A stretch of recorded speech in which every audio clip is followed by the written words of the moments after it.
Welcome to the Robert Hunt Financial Market Update. It's your host, Robert Hunt, where I look at the week's financial news that can be a bit confusing, misleading, and take you off course, help to make it actionable, understandable, and clear. What a week.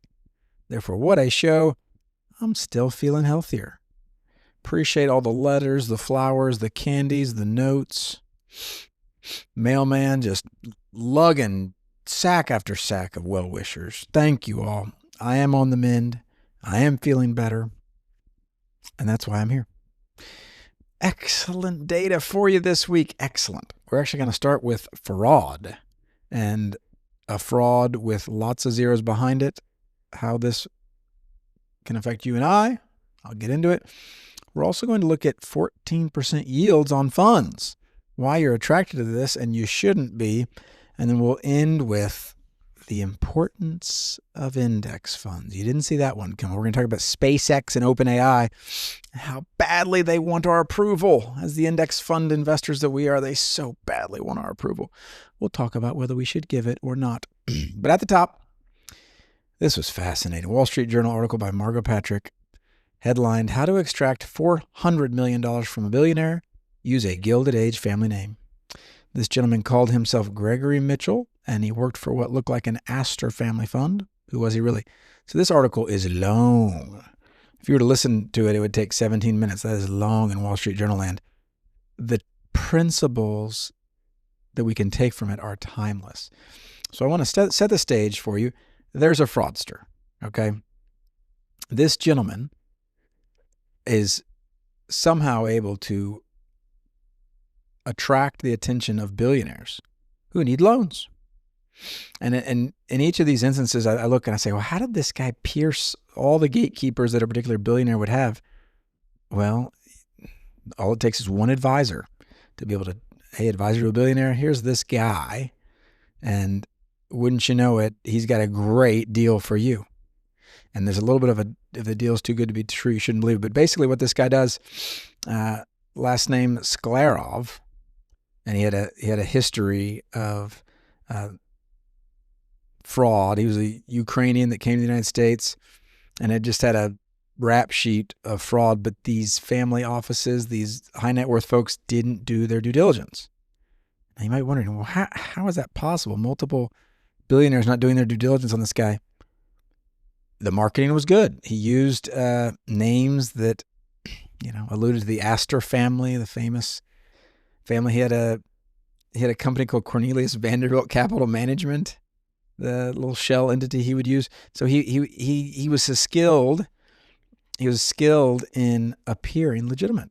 And Sklarov, this fraudster from Ukraine, he knew how to pull it off.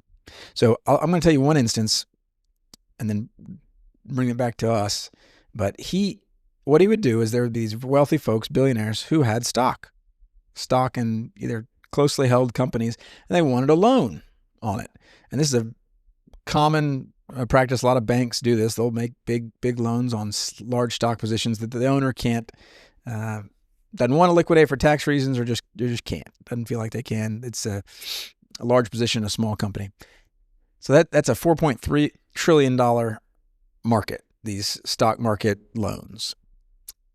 Lombard loans, they call it. Not Lombardi, not Vince, but just Lombard loans. So here he goes, this gentleman, this fraudster. He uses names like Cornelius Vanderbilt Capital Management, Shearson Lehman, and Bentley Rothschild. And he had these great websites he'd put up. He also went by Mark Simon Bentley. These are all names. And, it doesn't take a genius to figure out what he's trying to do, trying to be hopefully confused with these wonderful brands or old families and their wealth. So what happens? He somehow finds an advisor in one of their circles and promotes himself, and then offers a deal that is too good to be true. And it takes these folks not doing their due diligence. So had they figured out who this guy was, they would have said, gosh, he was a mastermind in an $18 million Medicare fraud. Now, you wouldn't give someone like this a bunch of stock as collateral if you knew that, but they didn't do their research. And so what does he do? He convinces some of these high net worth folks to take their in one instance, $400 million of stock in a legitimate company. Give him the stock. Give him the stock. And on the promise that he will lend them money in large amounts. Listen to this rate. Okay. So they do a video call. Apparently this guy's on a yacht in the background. So, okay, great. And then more messaging that, oh, wow, this guy's legit. This gentleman introduces himself in this instance as Thomas Astor Mellon. This is they're basically taking advantage of this guy, Salinas Pliego, who's a billionaire businessman from Mexico, I believe. Mexico, yeah. I think Mexico. But a broker from Switzerland contacted him. Great. Okay, listen to this. The rate of the term sheet was 1.15%. That was the borrowing rate that this Astor Trust Company, this trumped up, made up company that this fraudster was purporting to own. And it's got, he had all the marketing materials, everything looked slick, but that should have given you pause, a 1.15% rate, even in a lower rate environment. And they didn't do their due diligence on the back end. So this guy, Salinas Pliego, this victim here, he opened an account and deposited $460 million in stock, this Electra stock, at a custodian this guy chose, which, wouldn't you know it, it's in the Bahamas. So the contract this guy put forward was so riddled with trap doors, and apparently these guys didn't do their homework, that he was able just to take the stock, found him in default, took the money, and basically stole it. Now there's a big fight over lawsuits, the whole deal, and there's another instance too. What I want us to realize is a couple things. So, one, you and I are not as good at spotting fraud as we think. These are folks giving $400 million. You would think there would be a lot of eyes on that, and there probably were a few eyes on it, clearly not enough. But you and I, by ourselves, without an army of analysts, not as good as we think spotting fraud. And if a deal sounds too good to be true, it probably is. So there is something to be said for dealing with institutions with long track records and individuals with long track records. Your first dealings with a lender, you don't want to try to borrow $400 million and give them your stock as collateral. That's what these folks did. And on the prospect that these deals, it sounded so good, 1.15%, why not? Oh, it was the most expensive deal they could do. So for us, I'll tell you personally, I am not interested in beta testing or being a trial balloon for some new service. Don't want to do it. I have no interest in it. Nor am I interested in any clients. Hey, I just heard about this guy. I never heard about him before. No, I don't know anyone who's done business with him, but it's a great deal. Really not interested. Red alarm bells going off like crazy. What I am interested in, things that have been around for decades, strategies that have existed for decades. Wouldn't you know it? Understanding cost completely and complexity. These deals were complex. You want to borrow money, instead of just going to a bank or going to a reputable broker, you got to find a guy who's making up names and who's a fraudster. So the kind of the punchline is not, oh, gee whiz, aren't these people so foolish? It's, we could easily be these people and worse. Therefore, make sure you are swimming in the right ponds and you really know what you're doing. Because I don't care how well you think you understand an institution or individual, you're never going to be able to get to the bottom of how they work. So it behooves us to find folks who've worked for a very long period of time, have long track records. The Vanguard Group comes to mind. Charles Schwab comes to mind. Fidelity comes to mind. All of them, they're not perfect. But these are folks who I'd be comfortable giving stock to hold on my behalf. I am not comfortable with this knucklehead with 8 different names and a history of fraud. But he somehow convinced people to give him $400 million in stock. It's wild. It's wild. Let's keep that investing simple. Simple. Next article, Jason Zweig, one of our favorites. The yield thing, guys. The yield thing. Oof. Headline, how these new funds squeeze 14% yields out of stocks. Subheadline, you can get high income from the stock market, but not without complexity and risk. Ooh, Jason knew where we were headed. I want to talk briefly about yield and how seductive it is. There's a line in Warren Buffett says it. He says, more money's been lost chasing yield than at the end of a gun. What's he saying is more money's been lost by investors just trying to get one more percentage point going from 10 to 12 or 8 to 10 or 6 to 8 than has been lost through theft, meaning someone, hey, stick them up at the end of a gun. I believe it. I found yield to be one of the most tempting of the tree of the knowledge of good and evil. It's that apple right there that says, well, gosh, I can click a button and get 3.5%, which is what it is about for a Vanguard money market fund.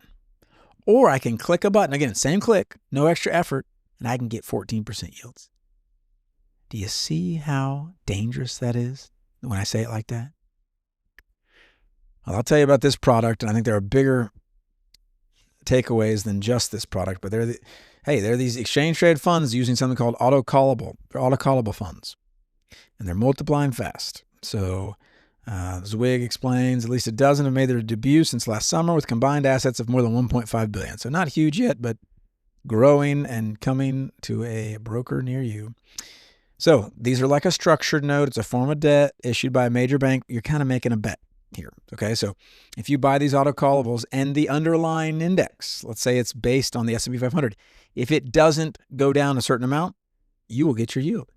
If it does go down a lot, you're in big trouble.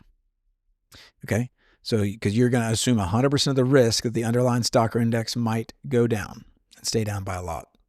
So in a good world where things just are swimming and fine, you can get 12, 14%. This article says even 19% annualized rates. Wow.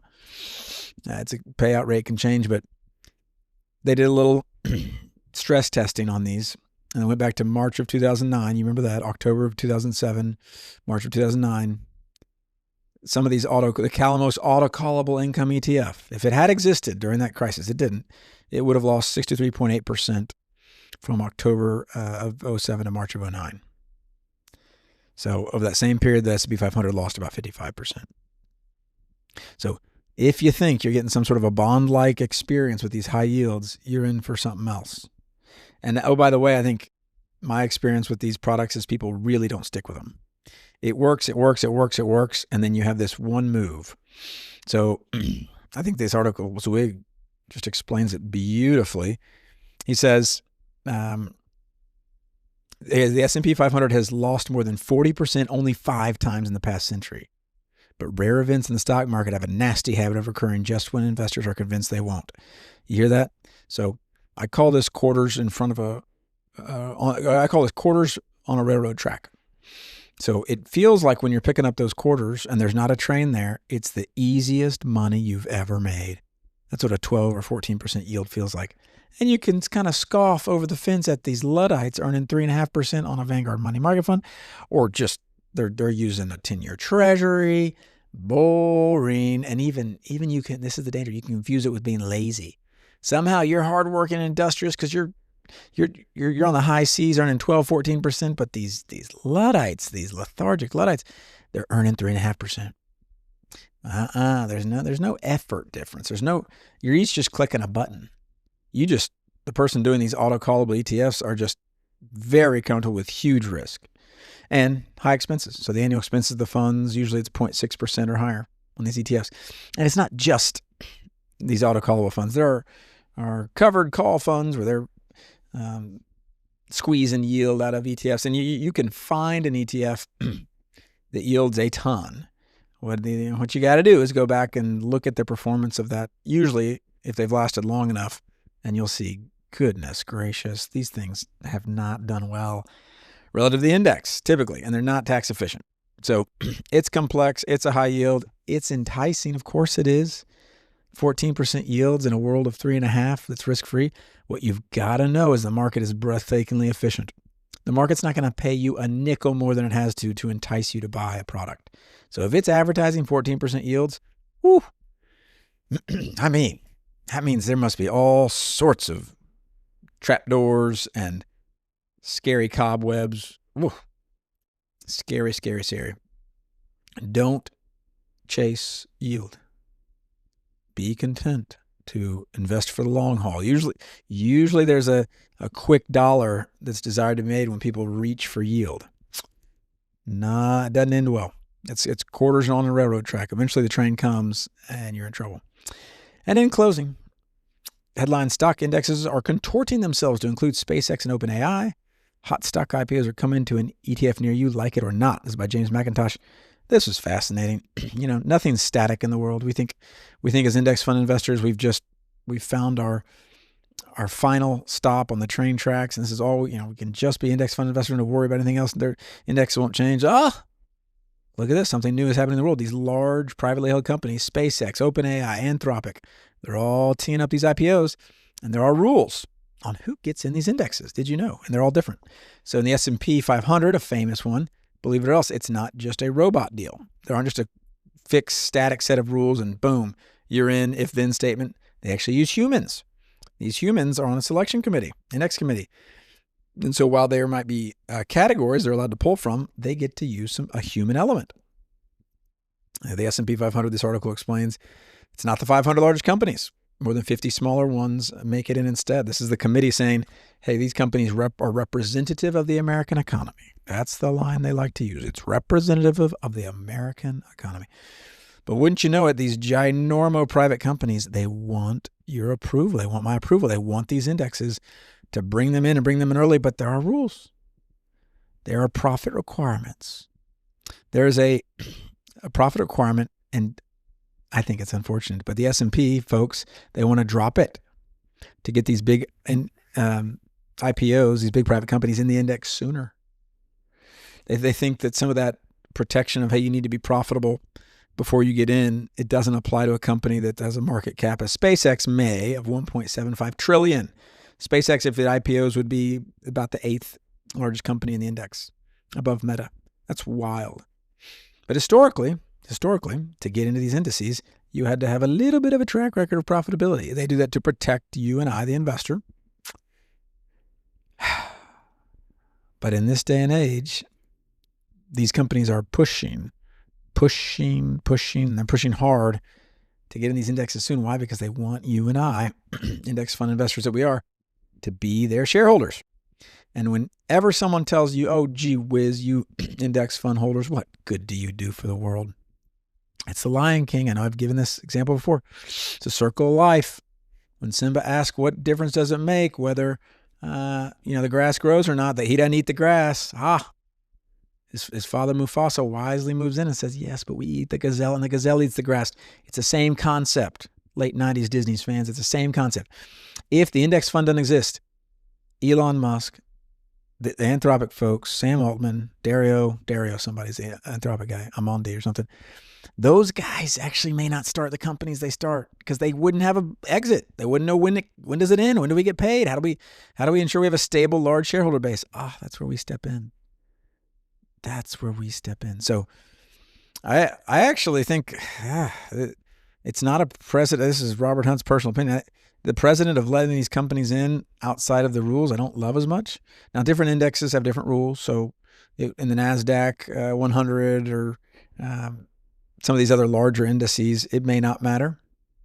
But I like having the velvet rope on these indexes that companies have to show they can be profitable prior to getting in. I think it's a protection. Maybe you do give up a little capital appreciation.